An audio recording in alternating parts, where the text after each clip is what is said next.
Quatrième partie de la vidéo Philips qui a une panne de refus de donner de la lumière, de rétroéclairage refuse de s'allumer. Donc on n'a pas de lumière dans cette télévision. Là on va voir pourquoi. Alors les premières choses qu'on a dit avant de commencer le pourquoi on n'a pas de lumière, la première chose qu'on avait vue, c'est que pour fonctionner, notre système il a besoin d'abord, avant tout, d'avoir ces tensions de fonctionnement qui sont 12 volts et 20 volts. J'appuie sur allumer la télé. Là, j'ai 12 volts. Et ici, j'ai 20 volts. Sauf que sur 20 volts, j'ai 6 volts. Et sur le 12 volts, j'ai 3,5 volts. Voilà ce que je viens de découvrir aujourd'hui. La carte, hier, elle fonctionnait très bien, sauf qu'elle ne donnait pas de lumière. J'avais 12 volts ici et 20 volts ici. Maintenant, j'ai plus de 12 volts. Je n'ai plus de 20 volts. À cause de ça, les 12 volts ne rentrent plus dans la carte mère ici. Donc, la carte mère, elle ne me donne plus le PS on ni le PL on.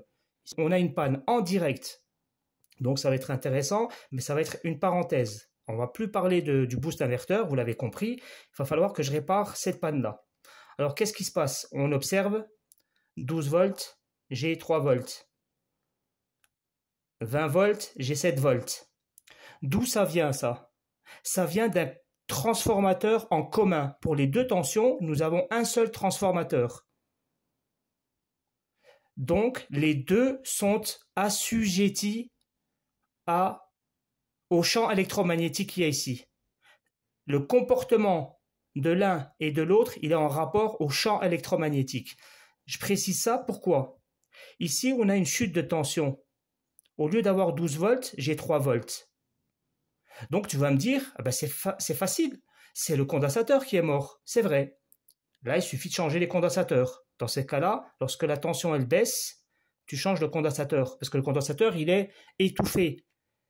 La baignoire, elle est comme écrasée. Le contenant c'est lui qui est défectueux. Le condensateur, il écrase la tension, il ne permet pas de garder les 12 volts. C'est vrai si tu avais ici 20 volts. Tu comprends? Parce que les deux, ils sortent le même champ électromagnétique. Si le condensateur là, il est défectueux, il va abîmer lui, mais il ne va pas abîmer celui qui est en face. Ou alors, tu vas me dire, alors oui, les deux condensateurs dans la nuit, les deux, lui, il est devenu défectueux et l'autre, il est défectueux en même temps. Ça, c'est improbable et c'est même impossible. On voit logiquement que ce n'est pas un problème de condensateur. Tu vois, si on aurait eu, là, on aurait eu 12 volts fixes, ici, là. 12 fixe, et que l'autre là j'ai par exemple 6, là je me dis oui, le condensateur là il est étouffé, mais là c'est les deux, donc c'est improbable que la première possibilité soit la solution. C'est la solution la plus facile, mais c'est pas la solution. C'est pas la solution. Ce n'est pas un problème de condensateur. D'ailleurs, je vais tester quelque chose. Je vais couper d'abord l'électricité, et tu vois la carte mère là, je vais la couper. Je vais couper la carte mère. Débrancher. J'allume la télé. Il est où? J'allume la télé et ici, ici, et maintenant j'ai rien. Ah non, c'est parce qu'il n'y a pas de masse. Autant pour moi. Excusez-moi. Donc comme j'ai débranché, j'étais pas relié à la masse. Alors la masse, je vais la prendre ici.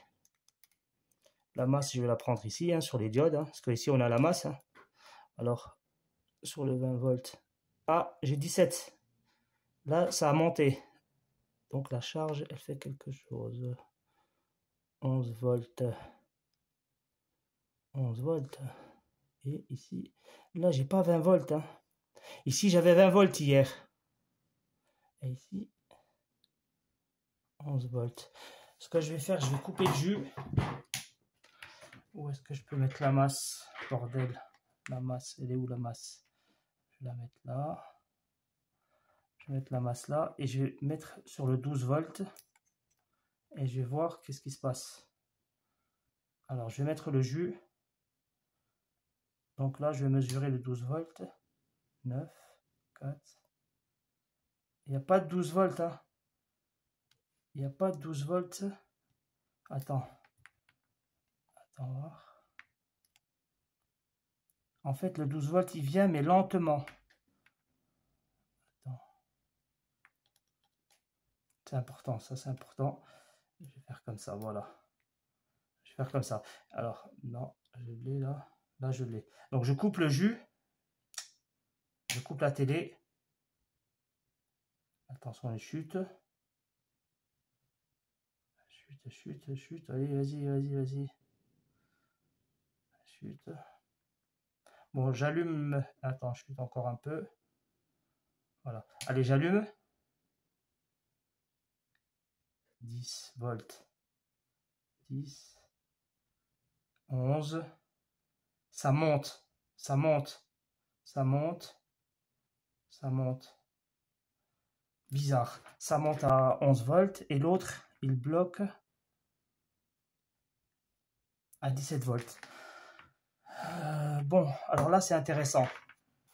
Lorsque j'ai enlevé la charge, la tension revient, mais elle ne revient pas de manière dont on s'attend. On doit avoir ici 20 volts et puis ici 12 volts, mais instantané. Les 12 volts, ils arrivent avec lenteur. Deuxième possibilité. Ce n'est pas un problème ici, on a dit, de condensateur. Ce n'est pas un problème de condensateur, c'est certain. Ici, derrière, non. Par contre, maintenant, on va voir la deuxième possibilité, c'est problème de découpage. Pourquoi j'ai ici 12 volts et 20 volts? Pourquoi? Parce que j'ai un transformateur qui reçoit un champ électromagnétique. Pourquoi il a un champ électromagnétique? Parce que ici, au primaire, il y a un condensateur qui envoie du 300 volts dans le primaire, 300 volts, et 300 volts sont découpés à la masse sur ce MOSFET. Tac, tac, tac, tac, tac, tac, tac. Donc 300 volts, donc ça fait l'alternative, donc ça donne un champ électromagnétique, donc ça donne des tensions en sortie. Ce MOSFET, il réagit grâce à un oscillateur qui est derrière. L'oscillateur, lui, il a son VCC, son alimentation, elle vient là. Si son alimentation elle est mal faite, il peut y avoir des problèmes, les condensateurs là. Si les condensateurs là, ils sont mal... Si la pile des condensateurs elle est mauvaise, attends, je vais la mesurer. Déjà, est-ce que j'ai 300 volts? Je pense que oui, bien sûr. J'ai 320 volts. Donc, je vais mettre à la masse. À la masse. Donc, je mets le pile à la masse, le fil noir à la masse. Et je vais mesurer la diode directement. Hein, parce que la diode... Voilà, 11 volts. Donc là, j'ai 11 volts.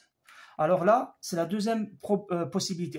La première, c'était les condensateurs. J'ai dit que les condensateurs, c'est bon, c'est pas eux qui sont malades. Logiquement, c'est pas eux. Parce qu'ils ne peuvent pas tomber en panne les deux en même temps. Donc, on va voir le découpage. Le découpage, il se passe grâce à un VCC. Le VCC, c'est lui qui le donne là.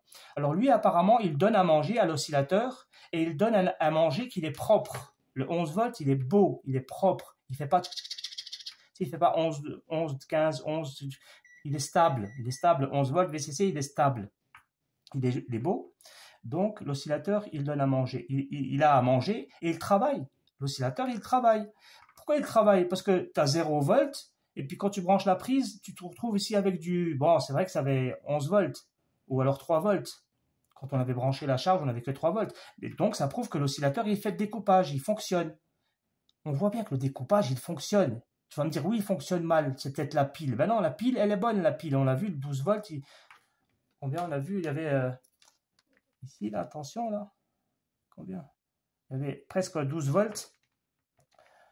Voilà, il est alimenté, l'oscillateur, il est alimenté, puis il travaille, ça c'est sûr. Donc, probabilité numéro 2, on l'élimine. C'est pas les condensateurs, c'est pas un problème. C'est pas un problème. C'est pas un problème de découpage dans le primaire. La troisième possibilité, c'est qu'on a la panne la plus dégueulasse. La panne la plus dégueulasse, c'est les pannes de feedback. En l'occurrence, ici, le feedback, c'est quoi? C'est le fait qu'en sortie, on a 12 volts et 20 volts stable. Parce qu'en permanence, la tension, elle va toujours chercher à varier. Elle va toujours chercher à varier. C'est ça le problème. Donc, on va nous la stabiliser. 20 volts, c'est vraiment 20 volts et 12 volts, c'est vraiment 12 volts. Pas au-dessus, pas en dessous. Toujours plate. Pour ça, on utilise un système qu'on appelle le feedback, qui est un contrôle d'équilibrage de cette tension toujours de la même valeur, avec un optocoupleur et un TL431. C'est un dispositif que j'ai déjà expliqué sur la télévision, sur des télévisions, sur la PlayStation. J'ai très très bien expliqué le sujet. On aura ici un TL431. C'est lui qui va recevoir la tension 12 volts, il va la vérifier, comment elle est, en bonne santé, en mauvaise santé, et puis il envoie l'information ici à un optocoupleur. optocoupleur, on dit nanocoupleur. Nanocoupleur. Le nanocoupleur là, il y a une diode électroluminescente ici, il y a une lumière. En fait, la lumière là, elle va décoder l'état du 12 volts. Si le 12 volts il est trop haut, il faudra le baisser. S'il est trop bas, il faudra l'élever. Donc cette information, il la capte de cette TL431. C'est pas un transistor, hein. C'est une diode Zener réglable. C'est une diode Zener. Elle donne l'information ici à la diode électroluminescente. Si elle s'allume ou elle s'éteint, cette diode, elle donne de la lumière. Et cette lumière, elle est captée au primaire. Tu vois, il n'y a pas de fil entre le primaire et le secondaire. C'est juste ici une diode qui est dans la partie secondaire. Elle s'allume et elle donne de la lumière au primaire. Elle donne, pardon, de la lumière au primaire parce qu'au primaire, en fait, on a un capteur de lumière. Ici, il y a un transistor qui capte la lumière. Donc, le transistor, il va dire à l'oscillateur, vas-y, donne plus de rapport cyclique ou diminue le rapport cyclique pour régler la tension à 12 volts et 20 volts. Or, ici, la tension, elle n'est pas très élevée, heureusement. Parce que la panne de feedback, c'est au lieu d'avoir 12 volts, tu vas avoir du 18 volts. Et 18 volts, si tu les envoies dans la carte mère, ça brûle la carte mère. Les régulateurs, le circuit mère, le circuit papa, tout le carte mère, microprocesseur, la carte RAM et tous ces trucs-là. Ils crament à cause de l'élévation de la tension à 18 volts, 20 volts. Puis là, le 20 volts, il devient 30, 40 volts. Ça crame les lampes, etc. C'est mauvais. Là, on a l'inverse. On a un problème de feedback, mais négatif. C'est-à-dire que les tensions, au lieu d'être élevées, elles sont infériorisées. Heureusement, heureusement, heureusement. Donc là, je vais vérifier la boucle. Donc du 12 volts, je vais vérifier directement le TL431, bip, c'est tout. Là, je vais voir s'il fait bip, bip. Et là, j'ai ici une résistance directement. Je vais la vérifier. Celle-là, elle fait 1 kg. Est-ce que j'ai... Oh là là, le jus là-bas. Le jus. Alors, celle-là, elle fait 1 kg. J'ai coupé le jus. Tac, ici, elle fait 1 kg, parfait. Là, j'ai 1 kg. Déjà, ça c'est bon. Donc là, je vais vérifier l'optocoupleur, là. Pardon, l'optocoupleur, le TL431. Ensuite, on va vérifier l'optocoupleur. Et si ça va pas, c'est le circuit, hein, tout simplement. L'oscillateur, peut-être qu'il fait pas son travail, hein. Peut-être que ça arrive des fois, avant de mourir définitivement, il clame comme ça, quoi. Il descend à 17 volts, après 0, jusqu'à la phase qu'à mourir, quoi. Voilà, je vais tester tout ça tout de suite. Donc ici, je retourne. Il y a la bête qui est là. Alors, elle est là. Là, c'est le TL400. Alors, les 3 pattes, elles sont là. Il y en a une qui sonne à la masse, hein. Normalement, si c'est bien l'optocouple, si c'est bien le... Alors, la masse, elle est où? Je l'ai ici, la masse. Donc, là, j'ai une masse sur le MOSFET. Alors, je vais toucher. Ici, j'ai une masse. Donc là c'est la masse naturelle. Donc, depuis là, je vais faire mes mesures. Je suis bon. Je suis bon, ça sonne pas en tout cas. Il n'y a pas de bip, lecture différente. J'ai un court-circuit. Oula, c'est pas bon. Parce que le condensateur général, il faut le décharger. Ici, au primaire, on a un oscillateur. L'oscillateur, il est derrière le primaire. Là. Quand je retourne mon doigt, là, il est là, l'oscillateur. C'est celui-là. Donc, cet oscillateur, il est au primaire. Et là, on est au secondaire. Là, il y a un optocoupleur. Ici, là. Il y a 2 pattes ici et 2 pattes là. L'optocoupleur qui est là. Ça ne peut pas être plus clair. Tu as l'oscillateur qui est là, l'optocoupleur. Et tout à l'heure, je me suis trompé. Ça arrive, on se trompe. Le TL431 que je t'ai dit en premier, c'est lui. Lui, c'est marqué ici Q. Q, ça veut dire transistor. Donc, ça ne peut pas être lui. Je me suis trompé, c'est pas lui. Je me rapproche de l'optocoupleur et qu'est-ce que je vois là? Je vois un truc à 3 pattes. Alors, ça peut être une diode, ça peut être un transistor ou ça peut être un TL431. Comment je sais que c'est un TL431? Je vais regarder ici. Et là, c'est marqué U. Tout d'abord, c'est marqué C, parce que là, il y a un condensateur. Et après le condensateur, il y a un composant. Le composant, là, c'est marqué C. Et après, là, c'est marqué U. Tu le vois maintenant un peu mieux. Ici, c'est marqué U. U, le deuxième composant. Donc, lui, c'est un U. C'est quoi U? U, ça veut dire circuit électronique. C'est quoi un circuit électronique? C'est un oscillateur vous aurez un U, et c'est un TL431. Parce que le TL431, c'est considéré comme un composant électronique. Pourquoi tu sais que c'est un composant électronique? C'est-à-dire que c'est une charge parce qu'il a une masse. Lui, il y a une patte qui est reliée à la masse. Il y a une patte qui sonne à la masse ici, qui fait bip, regarde. Ici, quand je me mets en mode sonnette,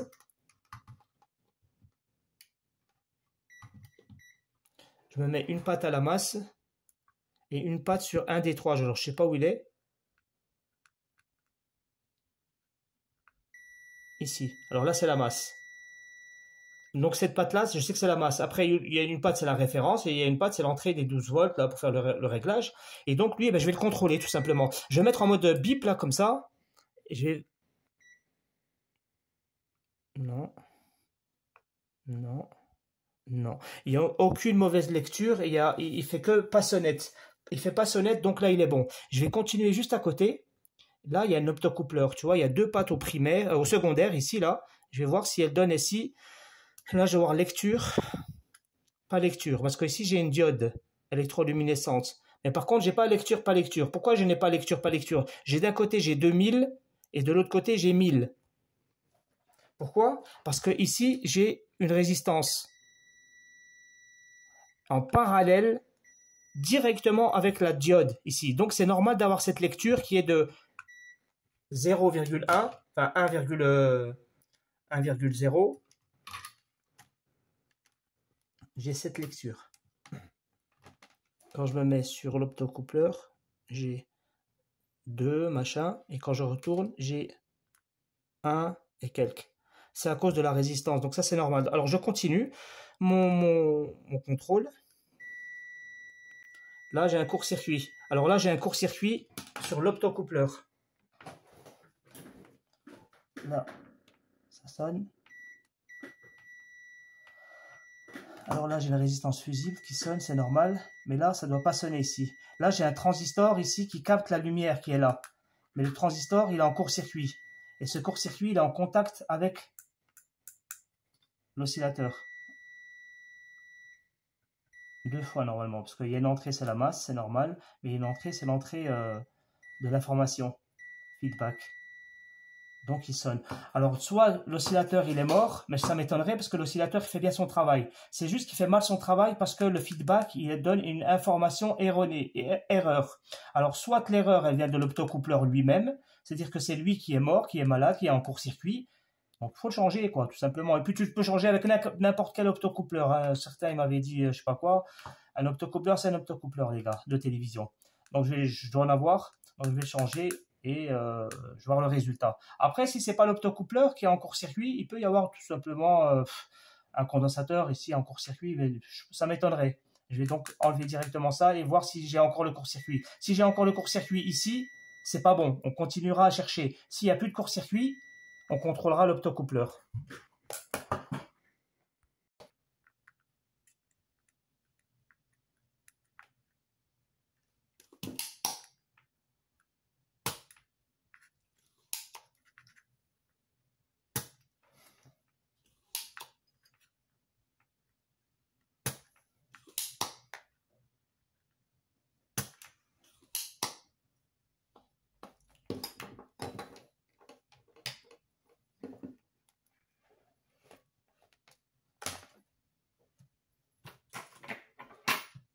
Connasse de pince.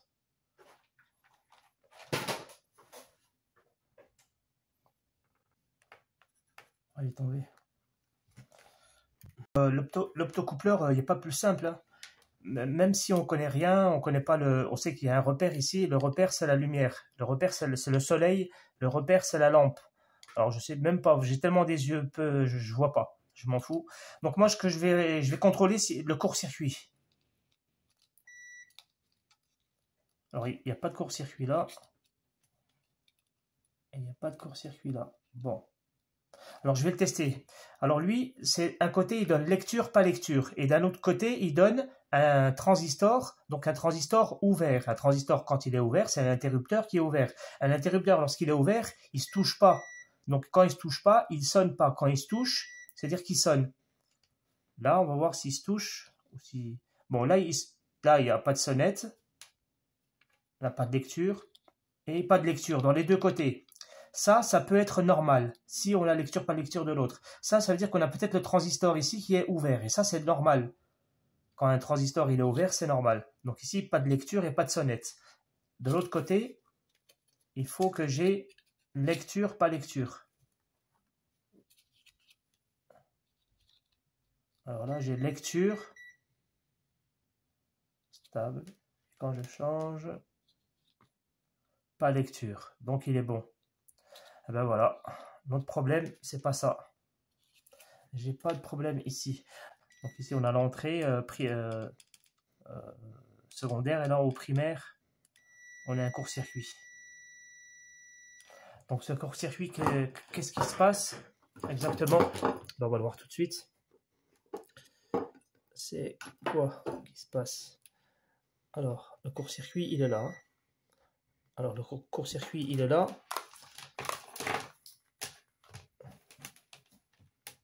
Regardez, c'est très simple. Très simple, vraiment très simple. Le condensateur, là, en bas. Ce condensateur, lui, il a 300 volts. Dans le 300 volts, il y a le positif. Puis il y a aussi le négatif. Il y a le négatif, le moins. Le moins, il est là. Ça, c'est le négatif. Tu vois, regarde le négatif. Regarde, suis ici le vert, là. Le chemin. Suis là. Suis comme ça. Je fais un rapprochement après. Suis ici. Et tu vois, ça, il se tasse ici. Là, il y a un paquet de masse ici. Que tout le monde vient de se servir. Regarde, il y en a un qui redescend. C'est le même masse. C'est la masse. Regarde, elle redescend, elle descend, elle descend. Elle vient ici, en bas. Elle vient dans l'optocoupleur en bas, là. Donc, l'optocoupleur en bas, là, ce pin, là, il vient toucher la masse. Et c'est normal. C'est plus que normal, c'est il le faut. Ça, c'est l'optocoupleur. Ici, il sonne à la masse. Parce qu'il vient ici, on le voit, et c'est tout à fait normal. Et l'autre, aussi, il sonne à la masse. Et ça, c'est pas normal. Alors lui, on va voir son cheminement. Lui, il regarde par où il passe. Enfin, non, celui-là, au-dessus, pardon, il était à la masse. Ça, c'est normal. Et donc, c'est celui-là là, qui doit pas sonner à la masse, et il sonne quand même à la masse. Lui, on le suit, il va sur une résistance ici, une résistance fusible. Et on sort de la résistance fusible. De l'optocoupleur, là, je rentre dans une résistance fusible qui est marquée 0. Là, c'est marqué 0. Donc 0, c'est-à-dire 0 ohm. Donc c'est une résistance comme un fil, elle sonne. Donc je sors de là et je continue, je vais où? Je vais là. Le cheminement. Donc je reprends ici, j'arrive jusque là. Voilà, bon, en fait, je vais directement, oui, c'est le feedback. Donc ça, c'est le feedback. Il vient ici.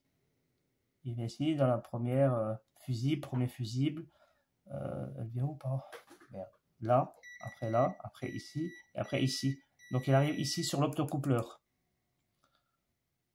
Sauf que lui, ce pin là, quand je touche la masse là-bas, il sonne.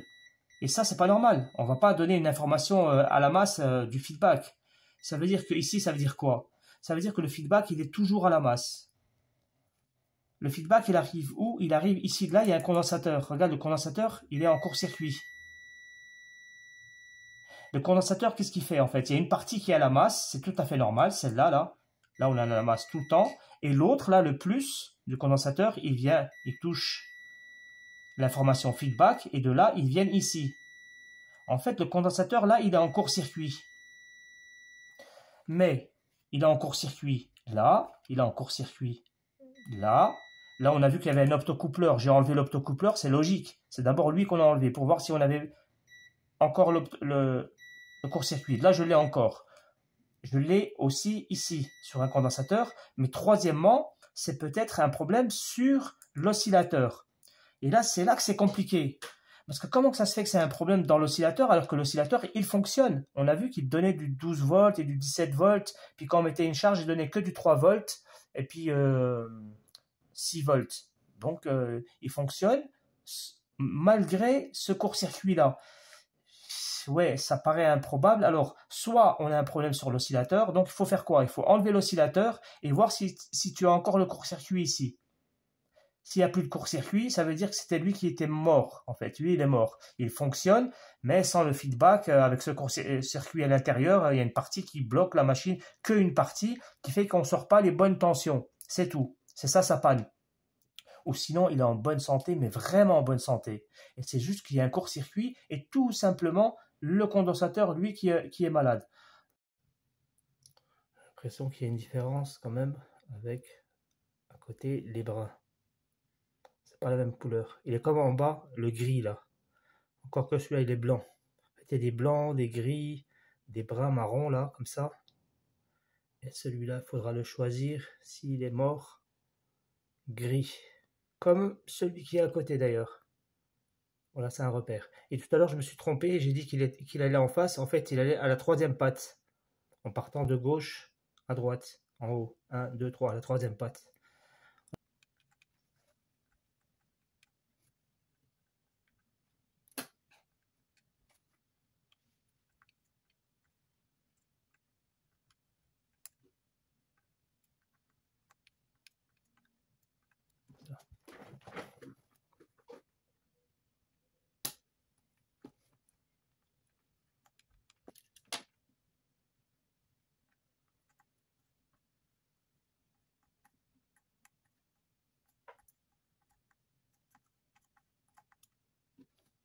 Je vois rien en fait. Je vois que dalle.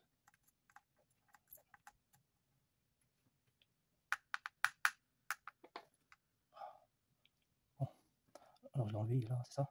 Mais je vois rien. Là où il y a le trait, là.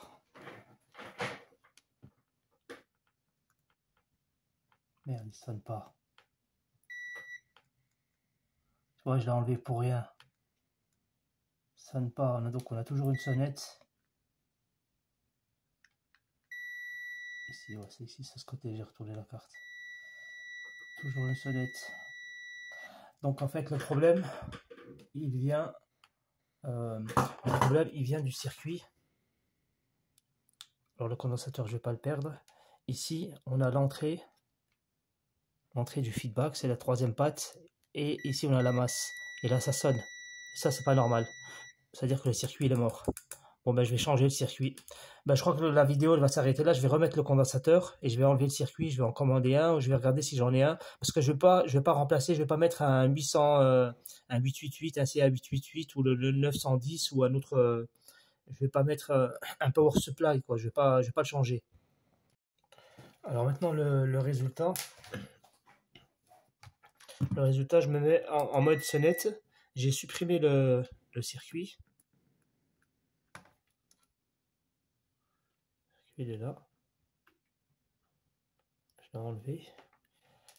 Et bien sûr, j'ai remis le condensateur que j'avais enlevé là. Donc il est là. Et le condensateur, ben maintenant il ne sonne pas. On n'a plus de court-circuit sur le condensateur. Et même sur l'optocoupleur que j'ai arraché. Donc je vais remettre l'optocoupleur à sa place. J'ai remis le condensateur. Et en fait, c'est le circuit qui est mort. Alors le circuit là, c'est un PF6003AS. Je ne l'ai pas. Je pensais que je devais l'avoir. Je ne l'ai pas. J'ai fouillé. Donc je vais le commander, puis ça va s'arrêter là. Je suis désolé pour celui qui voulait voir le boost. Ben là, j'ai pas le choix. Donc je vais commander. Je l'ai commandé déjà. Il va arriver dans je ne sais pas combien de temps. Et donc il y aura la suite. Donc il faut juste remplacer le. Alors pourquoi il est mort? Ben, il est mort. Vous n'avez pas remarqué un truc? Les 12 volts, j'en parlais pas. On n'avait pas 12 volts. On n'avait pas 12 volts en vrai. On avait 11 volts. Et puis les 24 volts, on n'avait pas vraiment 24 volts, on avait 20 volts. Alors peut-être que les 20 volts c'est normal. Peut-être, mais ça m'étonnerait. D'habitude, on a 12 et 24. Et là on avait 12, 11 et 20. Peut-être que c'était un début de panne de l'oscillateur là. Puis là, finalement, il a lâché. Enfin, là, non, pardon, il n'a pas lâché. Hein. C'est juste qu'il y a un court-circuit sur lui. Il y a un court-circuit sur la masse et le feedback. Donc, il y a quelque chose, il y a une partie de lui, son feedback, il est en court-circuit, et ben ça génère ça. Donc, c'est le circuit, voilà, le 6003 AS. Je vais le changer, les gars, et à bientôt.